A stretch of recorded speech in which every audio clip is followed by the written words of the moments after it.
Hello বন্ধুরা, কেমন আছেন আপনারা সবাই? আশা করি খুব ভালো আছেন। চলুন আজ আমি আপনাদের বানিয়ে দেখাবো সুজি দিয়ে তৈরি সুজির মিষ্টি। প্রথমে আমরা ফ্রাই প্যানটাকে ভালো করে গরম করে নেব। তারপর তার মধ্যে দিয়ে দেবো 1 কাপ সুজি। সুজিটি ভালো করে লাল লাল করে ভেজে নিতে হবে। ভাজা হয়ে গেলে তারপর আমরা তার মধ্যে মিশিয়ে দেব 1 চামচ ঘি। ঘি দিয়ে সেটা ভালো করে একটু ভেজে নিতে হবে। ভাজা হয়ে গেলে সেটা আমরা একটা বোলের মধ্যে ঢেলে নেব। ঢেলে তার মধ্যে একটু উষ্ণ উষ্ণ গরম জল দিয়ে ভালো করে ধুয়ে নিতে হবে, কারণ সেটা বাচ্চাদের জন্য, তো সেটা ভালো করে ধুয়ে নেওয়াটাই ভালো। ধোয়া হয়ে গেলে সেটা আমরা ফ্রাই প্যানের মধ্যে দিয়ে তার মধ্যে পরিমাণ মতো চিনি আর 1 চিমটি নুন দিয়ে দেবেন। দেওয়া হয়ে গেলে সেটা একটু হালকা করে ভেজে নিয়ে দিয়ে দেবেন একটা ছোট্ট এলাচ। এলাচটা হচ্ছে একটা ফ্লেভারের জন্য, দেখবেন খুব সুন্দর লাগবে খেতে। তার মধ্যে তারপর মিশিয়ে দেবেন দুধ 1 কাপ।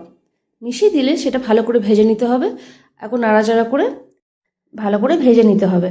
দেখবেন যেন দুধটা বেশ ঘন হয়ে আসে। ঘন হয়ে এলে তারপর সেটা ভালো করে নাড়াচাড়া করে আপনারা একটা প্লেটের মধ্যে ঢেলে নেবেন।